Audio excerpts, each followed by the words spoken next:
Hi, I'm Mark Finley, and welcome to Truth Still Lives. My guest on this special health series on Truth Still Lives is Dr. Chitty. Dr. Chitty is a lifestyle medicine physician from Britain. And Dr. Chitty, we're focusing today on the use of water. Now, many people drink a great deal. Yes. But it's not water. Why should I drink water and not Coke?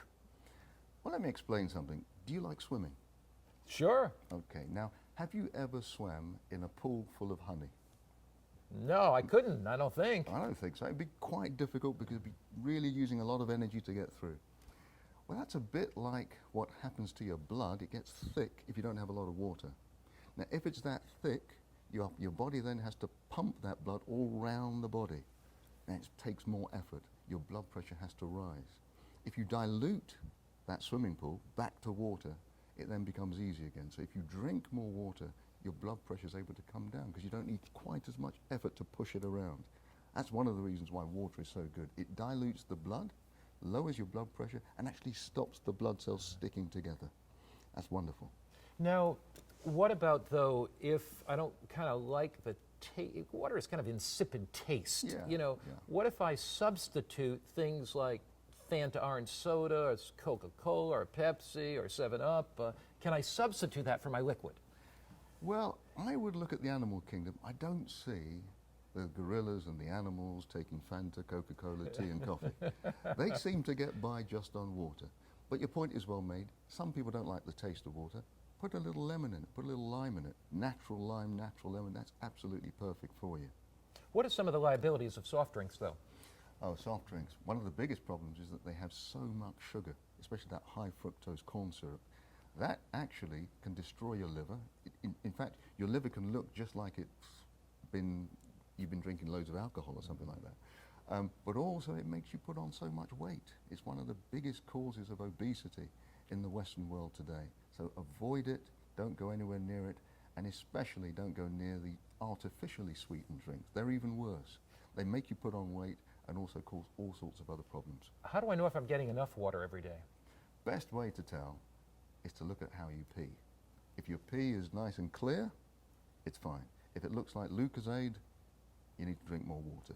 Is there any measure of how many glasses I should drink a day, how many liters? It actually depends on how big you are. So telling a person who's 6'4" and weighs 250 pounds just to have 8 glasses of water, that's not enough, and it depends on your level of activity. The best way to check is looking at what you pass out. If it's clear, that's good. If it's not, is the amount of water that I drink related in any way to other diseases? related to other diseases, well, there are different, for example, if you have things like arthritis, one of the best things you can do is to almost overdose a little bit on water. But if you're, for example, obese, water, you might think, well, that's just going to bloat me out.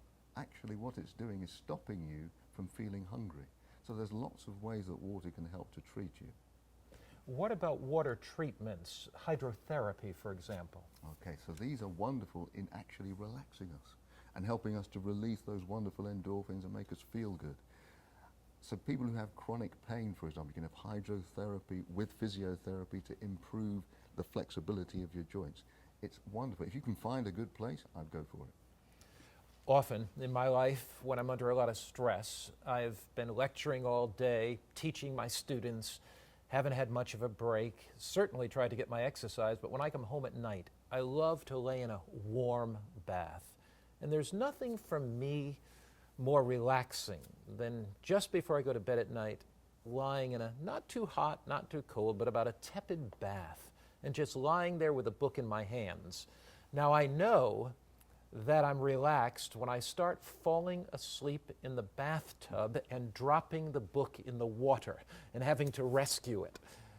You know, water is a gift of God. In fact, the ancients, when Herodotus, the Greek historian, was talking about the Nile River and the water that it supplied to ancient Egypt in the desert, he said the Nile is the gift of God. Jesus used water as a symbol of his satisfying love.